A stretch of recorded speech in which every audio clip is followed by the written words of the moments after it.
ng motibo sa pagpatay sa biktima at kung sino ang may gawa sa krimen. Ito ang Ronda Report mula sa Quezon City. Balik sa Igan. Okay, maraming salamat Ian Cruz. Tuloy na nga pong bumuhos ang malakas sa ulan ngayon dito sa Quezon City. At nakita ko, napakadilim na po sa ilang bahagi ng Maynila. Ay, nasisilip natin dito Maynila, dito sa papuntang Caloocan. Itong area dito na nakikita nyo? Nakikita nyo ba kami? Na ito ay hindi na summer tambayan.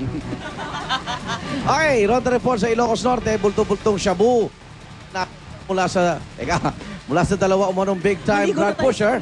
Dalang ba sila ng mga operatiba ng Philippine Drug Enforcement Agency? Sama-sama. Tumutulo na. Ang mga suspect na kilalang sina Eric Abian at Omar Mato nahuli sa tulong ng isang bayan na shabu na unang nadagip din sa entrapment operation ng pulisya. May na-recover din sa mga suspect na mahigit 50,000 pisong cash. Ayon sa pulisya, ang dalawang pusher ay dati nang nasa order of battle ng PNP. Nakadakda ng sampa ng kaso sa piskalya ang mga suspect. Mga anak, Mag-iaman tayo. Ito ang nakakagalak na balita naman mula sa larangan ng palakasan. Isa na namang parangal po ang natanggap ng ating kapuso at pambansang kamao Manny Pacquiao. Kasalukuyan na siyang nasa New York sa Amerika kasama ng kanyang pamilya para tanggapin ang parangal ng Boxing Writers Association of America. Bukod sa Fighter of the Year na lagi namang kagagawad sa kanya, pakipasakan ng yung mga butas sa bahay, si Manny rin po ang napiling Fighter of the Decade. Sasamantalahin na rin ng pamilya Pacquiao ang biyahe para magbakasyon bago sumabak sa trabaho si Congressman-elect Manny. Sabi niyang advisor niyang si Michael Cones, tiyak na ang laban ng pambansang kamao sa Nobyembre. Yun nga lang, hindi pa tiyak kung si Floyd Mayweather Jr. na ang kanyang makakalaban.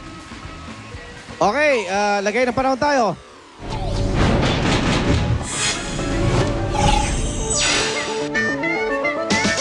Wet Thursday po ang asahan natin dahil meron na naman kasing low pressure area. Ito nga po at nararanasan na po natin namumuong sama ng panahon na namataan sa kanlurang bahagi ng Northern Luzon. Pero hindi lang po Luzon, kundi pati Visayas. Magkakaroon po ngayon ng makulimlim na panahon na sasamahan ng scattered rain showers.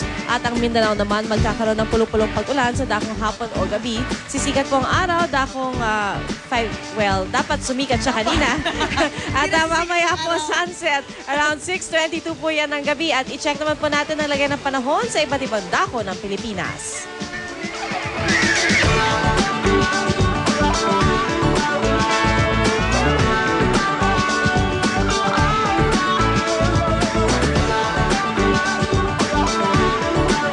Ang pag-uulan po na ating nararanasan ngayon, naku, patikim pa lang po yan dahil sa kasalukuyan ang kabilang panig ng Pacific Ocean ang binabayo ng mga bagyo tulad na lang sa bansang Guatemala na sa kasagsagan ng bagyo roon ay lumikha po ito ng malaking butas o sinkhole na may lapad na mahigit 60 talampakan at may lalim na halos 100 talampakan.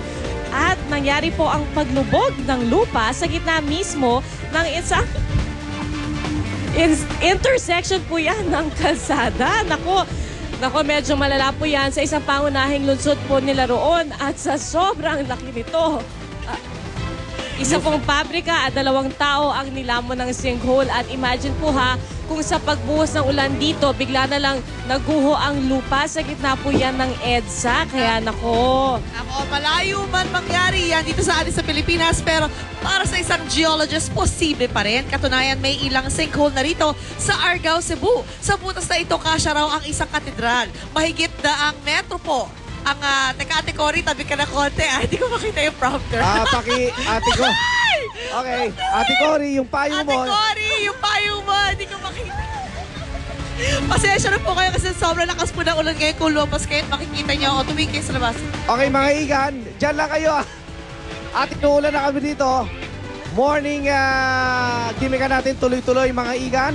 Dito lang yan sa Unang Hirit! Sa pagising sa umaga, iba kung nauuna ka. Sa pagbangon